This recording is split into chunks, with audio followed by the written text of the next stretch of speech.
mas el justo por su fe vivirá. Habacuc 2, 4. El apóstol Pablo usa 3 veces este texto como argumento.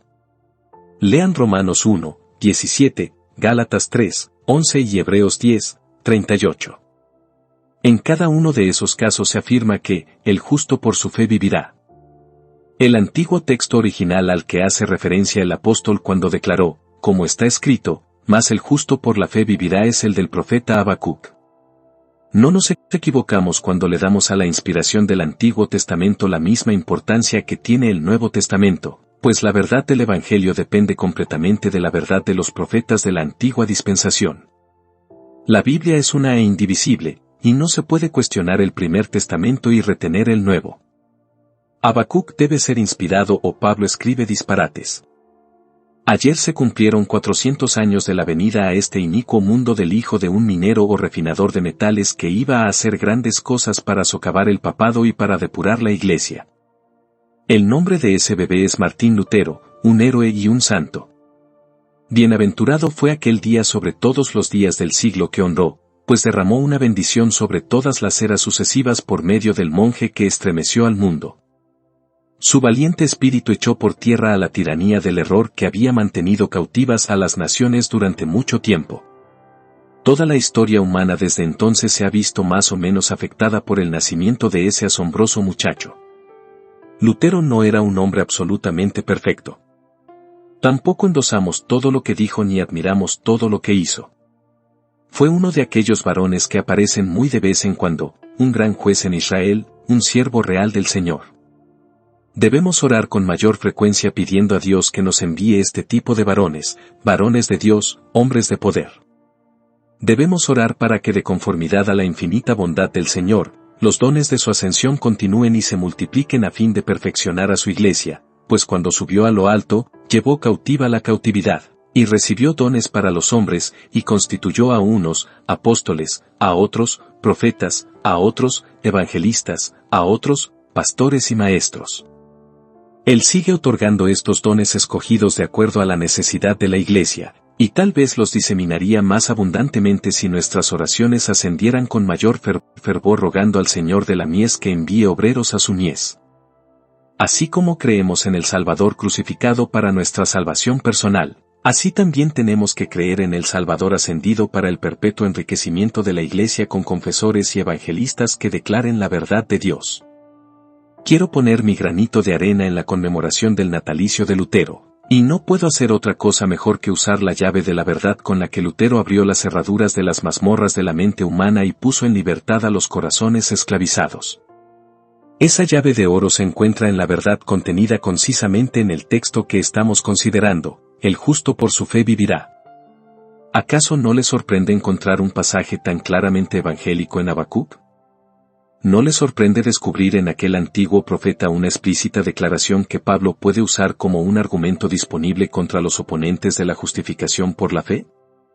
Eso demuestra que la doctrina cardinal del Evangelio no es ningún concepto recién inventado, definitivamente no es un dogma novedoso inventado por Lutero, y ni siquiera se trata de una verdad que Pablo hubiera enseñado por primera vez. Este hecho ha sido establecido en todas las épocas, y, por tanto lo encontramos aquí entre las cosas antiguas como una lámpara que había de alumbrar las tinieblas que pendían sobre Israel antes de la venida del Señor. Esto demuestra también que no ha habido ningún cambio con respecto al Evangelio. El Evangelio de Habacuc es el Evangelio de nuestro Señor Jesucristo. El don del Espíritu Santo proyectó una luz más brillante sobre esa verdad, pero en todas las épocas el camino de salvación ha sido único y ha sido el mismo. Nadie ha sido salvado jamás por sus buenas obras. La manera por la cual los justos han vivido ha sido siempre la ruta de la fe. No ha habido ni el más mínimo avance respecto a esta verdad, está establecida y es inconmutable, y es por siempre la misma como el Dios que la declaró. En todo momento y en todas partes, el Evangelio es y tiene que ser perdurablemente el mismo. Jesucristo es el mismo ayer, y hoy, y por los siglos. Leemos con respecto al Evangelio que es uno, y no 2 o 3 evangelios, como si fuesen muchos. El cielo y la tierra pasarán, pero la palabra de Cristo no pasará jamás.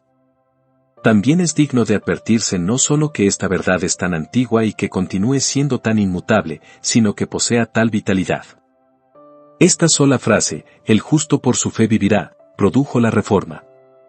De esta única línea, como de la apertura de uno de los sellos apocalípticos, salió todo ese resonar de trompetas evangélicas, y todo ese entonar de cánticos evangélicos que generaron en el mundo un sonido como el estruendo de muchas aguas. El Espíritu de Dios hizo brotar esta solitaria simiente cuando se encontraba olvidada y escondida en los tiempos de la oscuridad medieval, la dejó caer en el corazón humano, la hizo crecer y al final la llevó a producir grandes resultados. Este puñado de grano en las cumbres de los montes se multiplicó de tal manera que su fruto hizo ruido como el Líbano, y los de la ciudad florecieron como la hierba de la tierra. Salmo 72, 16. La más mínima pizca de verdad, arrojada en cualquier parte, vivirá. Ciertas plantas están tan llenas de vitalidad que si solo tomas un trozo de una hoja y lo pones sobre el suelo, la hoja echa raíces y crece. Es totalmente imposible que ese tipo de vegetación se extinga, y lo mismo sucede con la verdad de Dios, es viva e incorruptible, y por tanto, es indestructible. Mientras haya una Biblia, la religión de la gracia inmerecida vivirá, es más, si pudieran quemar todas las escrituras impresas, mientras permaneciera un niño que recordara un texto aislado de la palabra, la verdad se levantaría de nuevo. Aún en las cenizas de la verdad el fuego está vivo todavía, y cuando el aliento del Señor sopla sobre él, la llama se levanta gloriosamente. Por esta razón, consolémonos en este día de blasfemia y de reprensión, siendo tranquilizados porque si bien la hierba se seca, y la flor se cae, la palabra del Señor permanece para siempre. Y esta es la palabra que por el Evangelio os ha sido anunciada.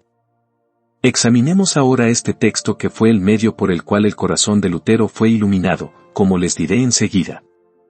Y, de entrada voy a hacer una breve observación al respecto, un hombre que tiene fe en Dios es justo. El justo por su fe vivirá. El hombre que posee fe en Dios es un hombre justo, su fe es su vida como un hombre justo. Es justo en el sentido evangélico, es decir, que teniendo la fe que Dios prescribe como la ruta de salvación, es justificado a los ojos de Dios por su fe. En el Antiguo Testamento, Génesis 15, 6, se nos informa con respecto a Abraham que creyó a Jehová, y le fue contado por justicia. Este es el plan universal de justificación. Fe se apropia de la justicia de Dios al aceptar el plan de Dios para justificar a los pecadores por medio del sacrificio de Jesucristo, y así fe hace justo al pecador. Fe acepta y se apropia del sistema completo de la justicia divina que es revelado en la persona y la obra del Señor Jesús. Fe se alegra de verlo venir al mundo en nuestra naturaleza, y en esa naturaleza verlo obedecer a la ley en cada jota y tilde aunque él no estaba bajo esa ley hasta que decidió ponerse allí en nombre de nosotros.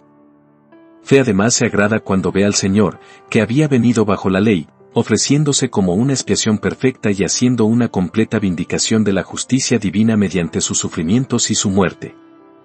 Fe se aferra a la persona, a la vida, y a la muerte del Señor Jesús como su única esperanza y se atavía con la justicia de Cristo. Clama, el castigo de nuestra paz fue sobre él, y por su llaga fuimos nosotros curados. Ahora, el hombre que cree en el método que Dios tiene de hacer justos a los hombres por medio de Jesús, y que acepta a Jesús y confía en él, es un hombre justo. Aquel que hace que la vida y la muerte de la grandiosa propiciación de Dios sean su única confianza y seguridad, es justificado a los ojos de Dios y queda anotado entre los justos por el propio Señor. Su fe le es imputada por justicia, porque su fe se aferra a la justicia de Dios en Cristo Jesús. De todo aquello de que por la ley de Moisés no pudisteis ser justificados, en él es justificado todo aquel que cree. Este es el testimonio de la palabra inspirada, ¿y quién podría contradecirlo?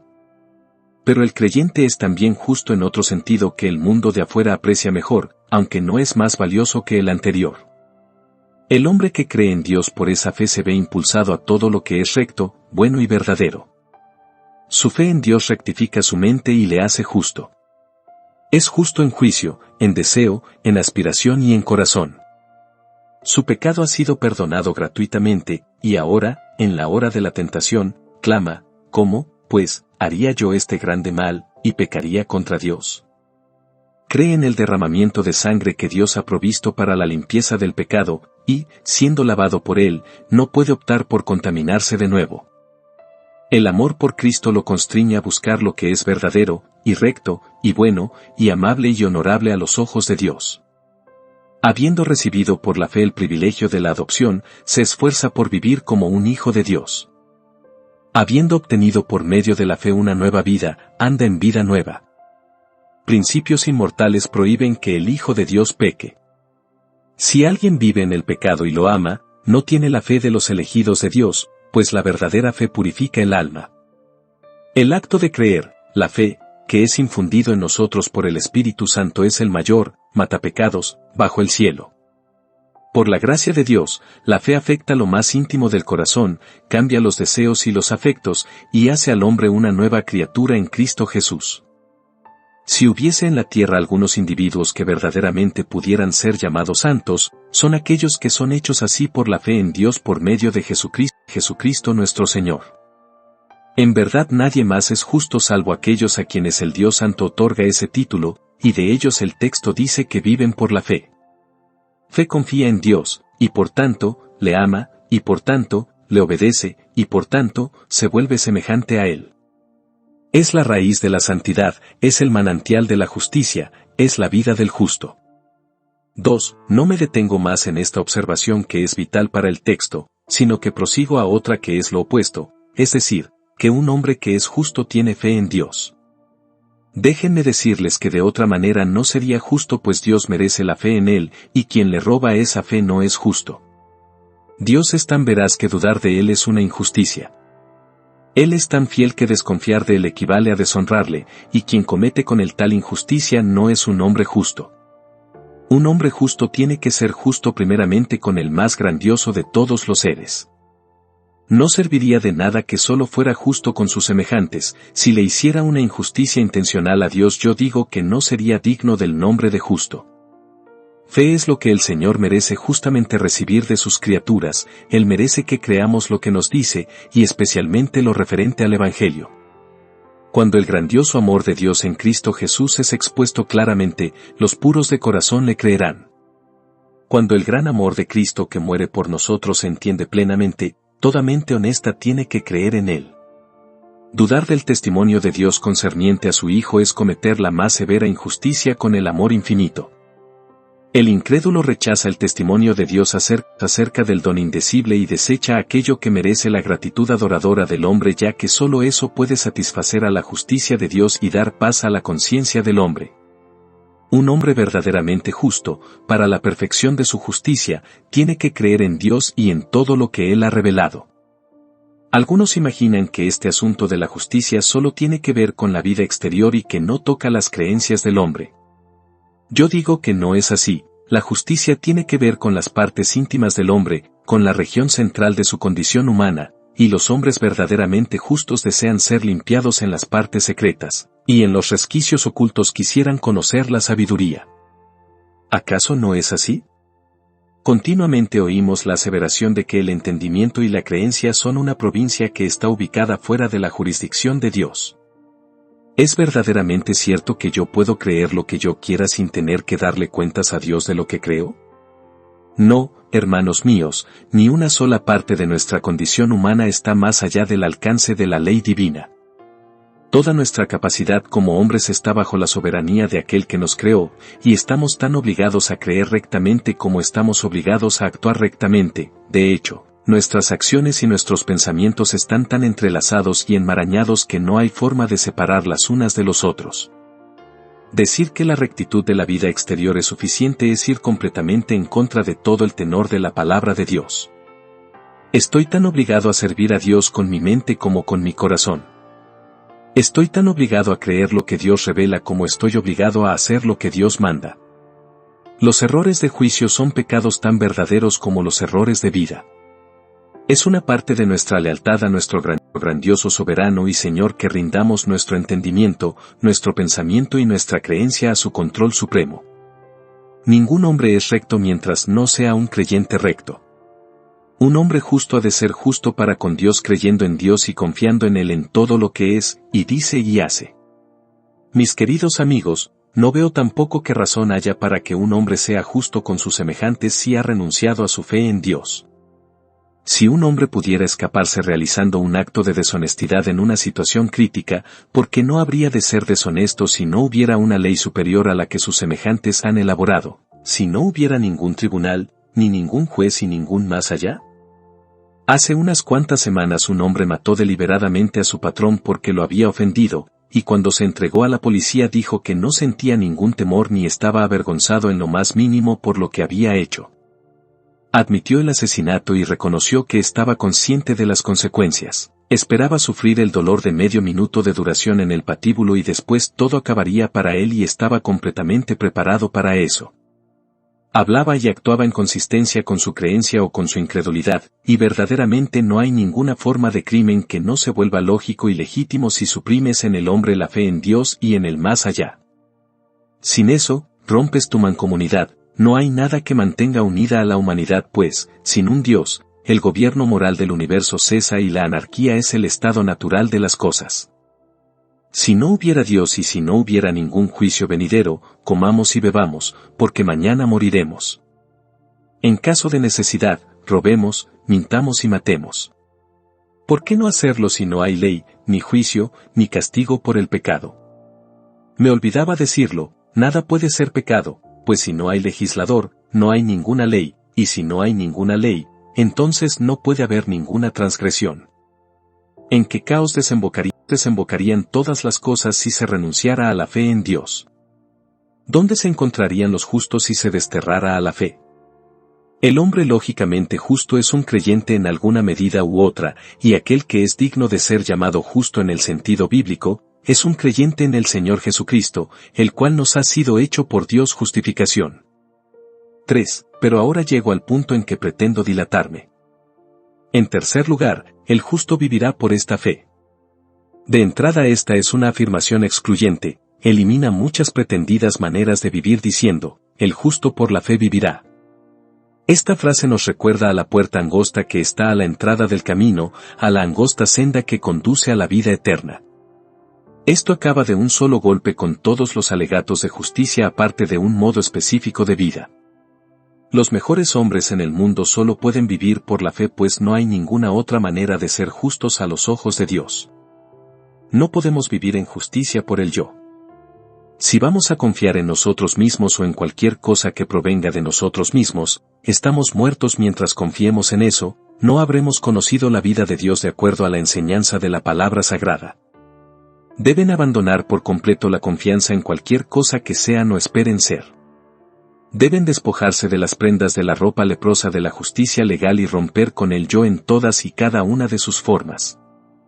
Se descubrirá que la confianza en uno mismo en las cosas de la religión es autodestrucción. Tienen que confiar en Dios según es revelado en su Hijo Jesucristo, y solo en Él. El justo por la fe vivirá, pero los que ponen la mira en las obras de la ley están bajo la maldición y no pueden vivir delante de Dios. Lo mismo es válido también para quienes se esfuerzan por vivir por el sentido o por el sentimiento. Juzgan a Dios por lo que ven, si Él es generoso con ellos en la providencia, es un buen Dios, si son pobres, no dicen nada bueno de Él, pues lo miden según lo que sientan, y gusten y vean. Si Dios obra constantemente para un propósito y pueden ver su propósito, elogian su sabiduría, pero cuando no pueden ver el propósito o no pueden entender la manera en la que el Señor está obrando para lograrlo, juzgan inmediatamente que se ha equivocado. Vivir por el sentido resulta ser un modo sin sentido de vida, que mata todo consuelo y esperanza. No juzgues al Señor por el débil sentido, sino confía en Él para recibir su gracia. Pues solo por esa confianza puede vivir un justo. El texto elimina también toda idea de vivir por el mero intelecto. Demasiados individuos dicen, yo soy mi propio guía, voy a desarrollar mis propias doctrinas, y voy a cambiarlas y modificarlas de acuerdo a mis propios artilugios. Un tal camino es muerte para el espíritu. Mantenerse al corriente de los tiempos es ser un enemigo de Dios. El camino de vida es creer lo que Dios ha enseñado, especialmente creer en aquel a quien Dios ha constituido como propiciación por el pecado, pues eso es reconocer que Dios es todo y que nosotros no somos nada. Al descansar en una revelación infalible y confiar en un Redentor omnipotente tenemos reposo y paz, pero sobre el otro principio tornadizo nos volvemos estrellas errantes para las cuales están destinadas las tinieblas de la oscuridad sempiterna. El alma vive por la fe, de cualquier otra manera tiene nombre de que vive, y está muerta. Lo mismo es igualmente válido respecto a la fantasía. A menudo nos encontramos con una religión fantasiosa en la que la gente se confía a impulsos, a sueños, a ruidos y a cosas místicas que imagina haber visto. Todas esas cosas son disparates, y sin embargo, está completamente envuelta en eso. Yo ruego que puedan echar fuera ese ingrediente sin valor pues no contiene ningún alimento para el espíritu. La vida de mi alma no radica en lo que pienso, o en lo que imagino, o en lo que me dicta la fantasía, o en lo que disfruto de sutil sentimiento, sino únicamente en aquello que la fe identifica como la palabra de Dios. Vivimos delante de Dios por confiar en una promesa, por depender de una persona, por aceptar un sacrificio, por estar revestidos de una justicia y entregarnos a Dios, Padre, Hijo y Espíritu Santo. Una confianza sin reservas en Jesús, nuestro Señor, es el camino de vida y cualquier otro camino conduce a la muerte. Es un enunciado restringido y quienes lo llaman intolerancia pueden decir lo que quieran, será cierto aunque lo sigan execrando tanto como es execrado ahora. Pero, en segundo lugar, esta es una aseveración muy amplia. Mucho es el contenido de la frase, el justo por su fe vivirá. No dice qué parte de su vida pende de su creencia, o qué fase de su vida demuestra mejor su creencia, abarca el inicio, la continuación, el crecimiento y el perfeccionamiento de la vida espiritual como siendo todo ello por fe. Observen que el texto explica que en el momento en que un hombre cree comienza a vivir a los ojos de Dios, confía en su Dios, acepta la revelación de Dios de sí mismo, confía, reposa y se apoya en su Salvador, y en ese momento se convierte en un hombre espiritualmente vivo, vivificado con una vida espiritual por Dios el Espíritu Santo. Toda su existencia antes de que creyera no era sino una forma de muerte, cuando llega a confiar en Dios entra en la vida eterna y es nacido de lo alto. Sí, y eso no es todo, y no es ni siquiera la mitad, pues si ese hombre ha de continuar viviendo delante de Dios, si ha de mantenerse en su camino de santidad, su perseverancia debe ser el resultado de una fe continua. La fe que salva no es un solo acto cumplido y concluido en un cierto día, es un acto continuado y sostenido a lo largo de toda la vida de la persona. El justo no solo comienza a vivir por su fe sino que continúa viviendo por su fe, no comienza en el espíritu y termina en la carne, ni avanza hasta cierto punto por gracia pero sigue el resto del camino por las obras de la ley. El justo vivirá por fe, dice el texto en Hebreos, y si retrocediere, no agradará a mi alma. Pero nosotros no somos de los que retroceden para perdición, sino de los que tienen fe para preservación del alma. La fe es esencial de principio a fin, cada día y durante todo el día, en todas las cosas. Nuestra vida natural comienza al respirar y debe continuar por la respiración, lo que la respiración es para el cuerpo, eso es la fe para el alma. Hermanos, si hemos de progresar y crecer en la vida divina tiene que seguir siendo de la misma manera. Nuestra raíz es la fe, y únicamente a través de la raíz llega el crecimiento. El progreso en la gracia no viene de la sabiduría carnal, o del esfuerzo legal o de la incredulidad, es más, la carne no aporta ningún crecimiento a la vida espiritual, y los esfuerzos realizados en la incredulidad más bien empequeñecen la vida interior en vez de acrecentarla.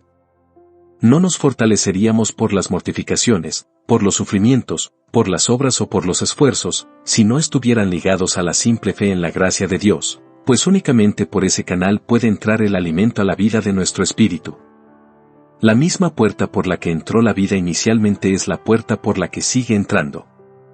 Si alguien me dijera, yo viví una vez por creer en Cristo, pero ahora me he vuelto espiritual y he sido santificado, y por tanto, ya no tengo más necesidad de mirar como un pecador a la sangre y a la justicia de Cristo, yo le diría a ese hombre que necesita aprender los rudimentos de la fe. Le advertiría que ha retrocedido de la fe, pues quien es justificado por la ley o de cualquier otra manera fuera de la justicia de Cristo, ha caído de la gracia y ha abandonado el único fundamento sobre el cual un alma puede ser aceptada por Dios. Sí, no contamos con ningún báculo en el cual podamos apoyarnos para llegar a la puerta del cielo excepto la fe en el siempre bendito Salvador y en su divina expiación. De aquí a la gloria nunca seremos capaces de vivir por méritos, o por fantasías o por el intelecto. Todavía tendremos que ser como niños enseñados por Jehová, Isaías 54:13, igual que Israel en el desierto que dependía únicamente del grandioso Dios invisible. A nosotros nos corresponde apartar la mirada del yo, y poner la mira por encima de todas las cosas que se ven, pues el justo por su fe vivirá. Es una frase muy amplia, es un círculo que comprende la totalidad de nuestra vida que es digna de ese nombre. Si hay virtud alguna, si algo digno de alabanza, si algo amable y de buen nombre, tenemos que recibirlo, exhibirlo y perfeccionarlo mediante el ejercicio de la fe. La vida en la casa del Padre, la vida en la iglesia, la vida en privado, la vida en el mundo, ha de ser toda ella en el poder de la fe si somos varones justos. Lo que carece de fe carece de vida. Las obras muertas no pueden agradar al Dios viviente, sin fe es imposible agradar a Dios. Les ruego que noten, en tercer lugar, que es una declaración incondicional. El justo por su fe vivirá. Entonces, aunque un hombre solo tenga poca fe, vivirá, y si fuera grandemente justo, aún así por fe vivirá. Muchos justos no han conseguido ir más allá de esforzarse por alcanzar la santidad, pero son justificados por su fe es trémula y esforzada, y su asidua oración es, creo, ayuda mi incredulidad, con todo, su fe los ha vuelto varones justos.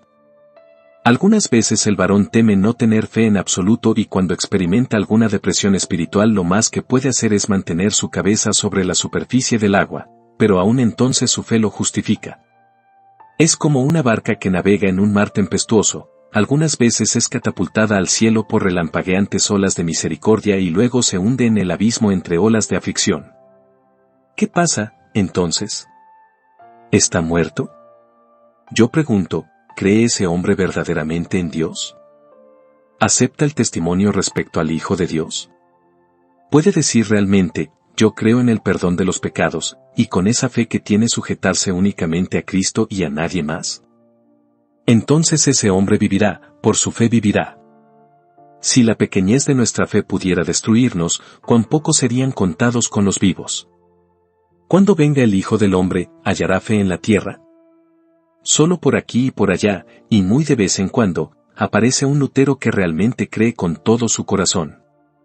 La mayor parte de nosotros no llegamos a ser tan grandes ni siquiera como su dedo meñique, no tenemos tanta fe en todas nuestras almas como la que él tenía en un cabello de su cabeza, pero aún esa fe pequeña nos hace vivir. Yo no digo que una poca fe nos dará esa vida fuerte y vigorosa como la de un león que Lutero tenía, pero viviremos.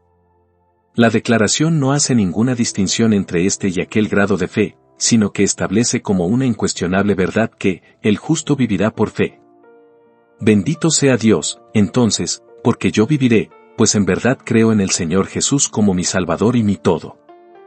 ¿No creen en Él también ustedes? Sí, ¿y acaso no es algo singular que esta incondicional declaración no mencione ninguna otra gracia que ayude a conformar la base sobre la cual viva un justo? El justo por su fe vivirá, pero, ¿acaso no tiene amor, no tiene celo, no tiene paciencia, no tiene esperanza, no tiene humildad, no tiene santidad? Oh, sí, tiene todas esas cosas, y él vive en ellas, pero no vive por ellas, porque ninguna de ellas lo vincula tan íntimamente a Cristo como lo hace su fe. Voy a aventurarme a usar una figura muy sencilla pues es lo mejor que se me ocurre. He ahí un pequeñito, un niño de pecho. Tiene muchos órganos necesarios, tales como sus ojos, sus oídos, sus piernas, sus brazos, su corazón, etc., y todos le son necesarios. Pero el órgano específico gracias al cual el diminuto bebé vive es su boca con la que succiona de su madre todo su alimento. Nuestra fe es esa boca con la que succionamos la vida fresca de la promesa del siempre bendito Dios. Así que la fe es aquello por lo cual vivimos. Otras gracias son necesarias, pero la fe es la vida de todas ellas. No subestimamos el amor, o la paciencia, o la penitencia o la humildad, como tampoco depreciamos los ojos o los pies del bebé. Aún así, el instrumento de la vida del hombre espiritual es esa boca por la cual recibe el alimento divino de la verdad revelada por el Espíritu Santo en la Sagrada Escritura. Otras gracias producen resultados a partir de aquello que recibe la fe, pero la fe es el tesorero de toda la isla del hombre. Queridos amigos, siguiendo adelante, el justo por su fe vivirá es una declaración muy sugerente porque tiene muchos significados. Primero, el justo existe por su fe, es decir, la más elemental forma de gracia en un carácter justo depende de la fe.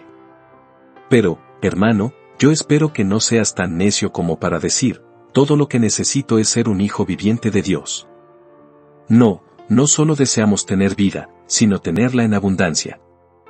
Mira a aquel hombre que fue rescatado cuando estaba a punto de ahogarse, todavía está vivo, pero la única evidencia de ello es el hecho de que su respiración empaña el espejo.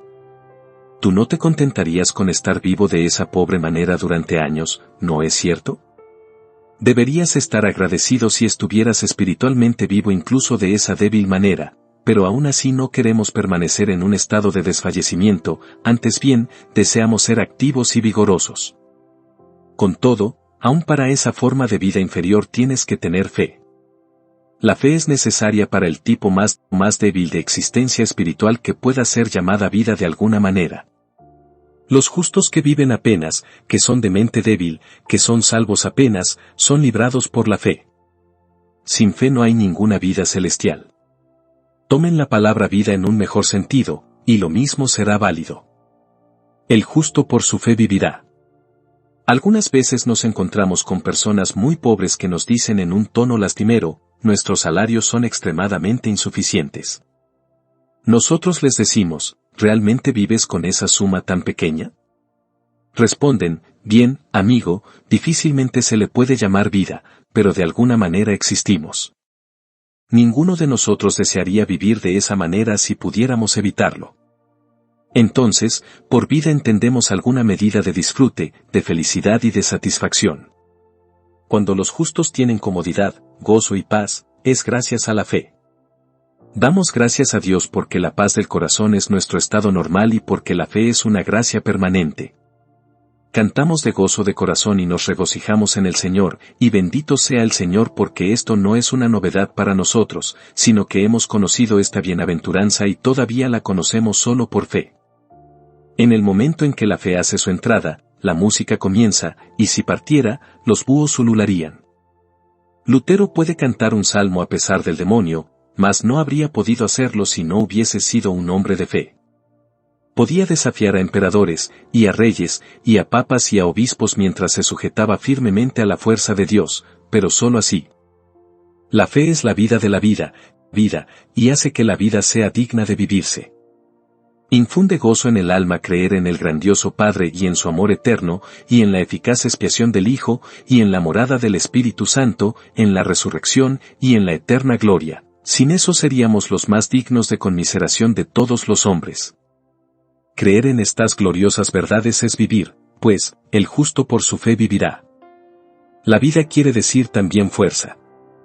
Decimos de cierto individuo, cuánta vida encierra. Está lleno de vida, desborda vitalidad. Sí, el justo obtiene energía, fuerza, vivacidad, vigor, poder, pujanza y vida por la fe. La fe confiere una regia majestad en los creyentes. Entre más creen, más poderosos se vuelven. Esta es la cabeza que ostenta una corona, esta es la mano que blande un cetro, este es el pie cuya regia pisada hace temblar a las naciones. La fe en Dios nos une con el Rey, el Señor Dios omnipotente. Mientras otros mueren, los justos siguen viviendo por la fe.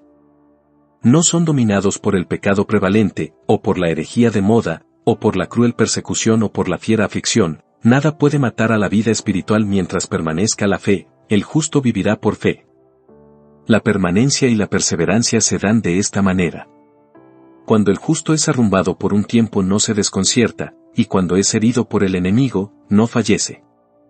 Donde otro hombre se ahoga, él nada, donde otro hombre es hollado, él se levanta y da voces victoriosas. Tú, enemiga mía, no te alegres de mí, porque aunque caí, me levantaré. Gracias a la fe, camina en el horno de fuego de la aflicción sin sufrir daño alguno. Sí, y cuando le llega su turno de morir, y, con muchas lágrimas sus hermanos llevan sus cenizas a la tumba, muerto, aún habla. La sangre del justo Abel clamaba al Señor desde la tierra, y todavía sigue dando voces a través de las edades hasta este momento. La voz de Lutero resuena todavía en los oídos de los hombres a través de 400 años y acelera nuestros pulsos como el redoble del tambor en la música marcial. Él vive porque era un hombre de fe. Yo quisiera resumir e ilustrar esta enseñanza mencionando ciertos incidentes en la vida de Lutero. La luz del Evangelio brilló sobre el gran reformador gradualmente. Fue en el monasterio cuando al hojear la vieja Biblia que estaba encadenada a una columna se encontró con este pasaje: el justo por su fe vivirá. Esta frase celestial se le grabó, pero no pudo entender toda su relevancia. Sin embargo, no podía encontrar la paz en su profesión religiosa ni en el hábito monástico. No sabiendo hacer nada mejor, perseveró en tantas penitencias y en mortificaciones tan arduas que algunas veces se le encontraba desfallecido de cansancio. Él mismo se condujo a las puertas de la muerte. Tenía que hacer un viaje a Roma, pues en Roma hay una iglesia diferente para cada día, y puedes tener la seguridad de obtener el perdón de los pecados y todo tipo de bendiciones en esos santos santuarios. Soñaba con entrar a una ciudad de santidad, pero descubrió que era un refugio de hipócritas y una cueva de iniquidad. Para su horror oyó que los hombres decían que si hubiera un infierno, Roma estaba construida encima de él, pues era lo más cercano al infierno que pudiera encontrarse en este mundo. Pero Lutero seguía creyendo en su papa y proseguía con sus penitencias, buscando el descanso pero sin poder encontrarlo. Un día iba subiendo de rodillas la escala santa de Roma que todavía subsiste allí. Yo me he quedado maravillado al pie de esa escalera viendo cómo las pobres criaturas suben y bajan de rodillas convencidas de que es la misma escalera por la que nuestro Señor descendió cuando salió de la casa de Pilato. Y se dice que ciertos escalones están marcados con gotas de sangre, las pobres almas los besan con suma devoción. Bien, Lutero iba subiendo a rastras por esos escalones un día cuando ese mismo texto con el que se había encontrado en el monasterio resonó en sus oídos como el retumbo de un trueno: el justo por su fe vivirá. Se levantó de su postración, y bajó los escalones para no volver a arrastrarse jamás por ellos. En aquel momento el Señor obró en él una plena liberación de la superstición, y vio que no era por medio de sacerdotes, ni de la superchería sacerdotal, ni por las penitencias, ni por ninguna otra cosa que él podría hacer que viviera, sino que tenía que vivir por la fe. Nuestro texto que estamos considerando esta mañana había puesto en libertad al monje y había encendido fuego en su alma. Tan pronto como creyó esto, comenzó a vivir en el sentido de estar activo. Un caballero de nombre Tetzel recorría toda Alemania vendiendo el perdón de los pecados por una cierta suma de dinero en efectivo. Sin importar cuál fuera tu ofensa, tan pronto como tu dinero tocara el fondo de la caja, tus pecados desaparecerían. Lutero se enteró de esto, se indignó, y exclamó: voy a hacer un hoyo en su recipiente, lo cual hizo, y también en varios recipientes más. Clavar sus tesis sobre la puerta de la iglesia fue otra manera segura de silenciar a la música de las indulgencias. Lutero proclamó el perdón del pecado por la fe en Cristo sin dinero y sin precio, y las indulgencias del Papa pronto fueron objeto de burla. Lutero vivió por su fe, y por tanto aquel que de otra manera hubiera podido quedarse callado, denunciaba el error tan furiosamente como un león rugiente sobre su presa. La fe que había en él lo llenaba de intensa vida y se sumergía en la guerra con el enemigo. Después de un tiempo lo convocaron a Habsburgo, y a Habsburgo se dirigió, aunque sus amigos le aconsejaban que no fuera.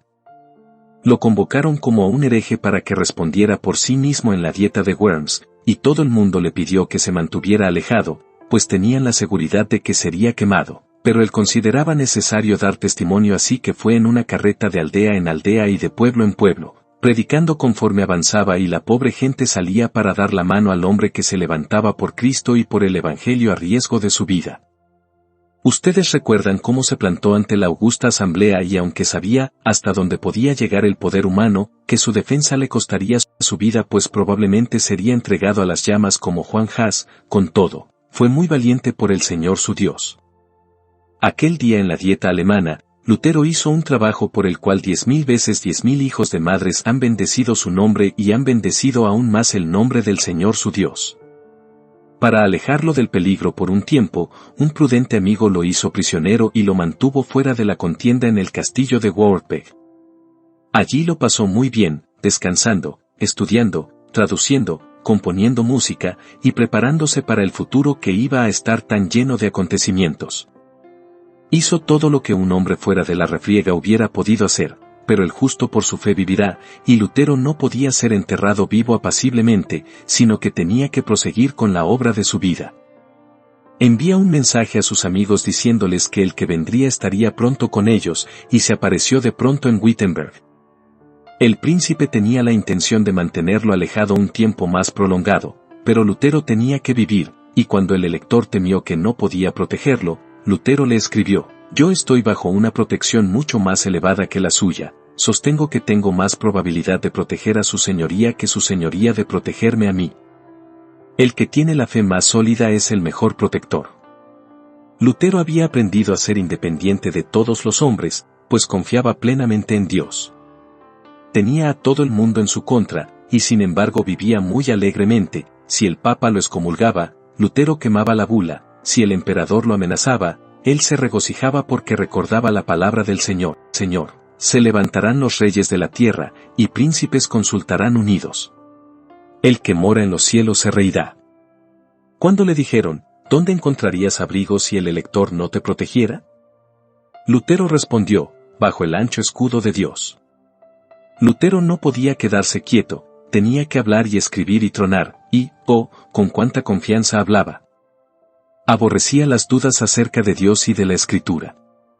Melanchthon dice que no era dogmático. Yo prefiero diferir de Melanchthon en esto y considerar que Lutero era el principal de los dogmáticos. Él llamaba a Melanchthon el de la suave pisada, y me pregunto qué habríamos hecho si Lutero hubiera sido Melanchthon y también hubiera pisado suavemente. La época necesitaba un líder que fuera firmemente seguro de sí mismo, y la fe hizo que Lutero lo fuera durante muchos años, a pesar de sus muchas aflicciones y debilidades.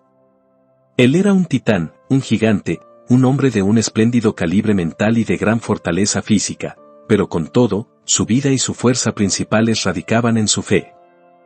Sufrió mucho ejercitando su mente y también por culpa de enfermedades corporales, y todo eso muy bien pudo haber ocasionado un despliegue de debilidad, pero esa debilidad no aparecía, pues cuando creía estaba tan seguro de lo que creía como lo estaba de su propia existencia, y por esto era fuerte.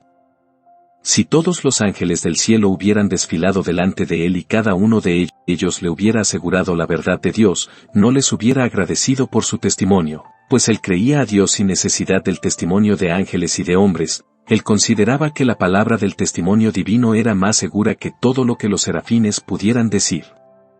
Este hombre fue forzado a vivir por su fe, pues era un varón de un alma tormentosa y únicamente la fe podía hablarle de paz. Esos acuciantes enardecimientos suyos le trajeron posteriormente temibles depresiones de espíritu, y entonces necesitaba de la fe en Dios. Si leen una vida espiritual suya encontrarán que algunas veces era un arduo trabajo para el mantener con vida a su alma. Siendo un hombre de pasiones semejantes a las nuestras y lleno de imperfecciones, estaba a veces tan deprimido y desesperado como el más débil entre nosotros, y el creciente dolor en su interior amenazaba con hacer estallar su poderoso corazón. Pero tanto él como Juan Calvino con frecuencia suspiraban por el reposo en el cielo, pues no amaban la reyerta en la que vivían, sino que se hubieran alegrado de alimentar al rebaño de Dios pacíficamente en la tierra, y luego entrar en el reposo. Estos hombres moraban con Dios en santa osadía de oración creyente o no hubieran podido vivir del todo. La fe de Lutero se aferraba a la cruz de nuestro Señor, y no sería apartado de ella. Él creía en el perdón de los pecados, y no podía permitirse dudar de él. Echó el ancla en la Santa Escritura, y rechazó todas las invenciones de los clérigos y todas las tradiciones de los padres. Estaba convencido de la verdad del Evangelio y no dudó nunca de que prevalecería aunque la tierra y el infierno se hubieran aliado contra él. Cuando llegó a la hora de su muerte su viejo enemigo lo asedió fieramente, pero cuando le preguntaron si sostenía la misma fe, su sí fue lo suficientemente positivo. No necesitaban haberle preguntado pues habrían podido estar seguros de ello. Y ahora, la verdad proclamada por Lutero continúa siendo predicada hoy, y lo será hasta la venida de nuestro Señor. Entonces la ciudad santa no tendrá necesidad de luz de lámpara, ni de luz del sol, porque Dios el Señor iluminará a su pueblo, pero hasta entonces tenemos que brillar al máximo de nuestra capacidad con la luz del Evangelio. Hermanos, Tomemos la decisión de que así como Lutero vivió por la fe nosotros también lo haremos y que Dios el Espíritu Santo aumente en nosotros más de esa fe. Amén y amén.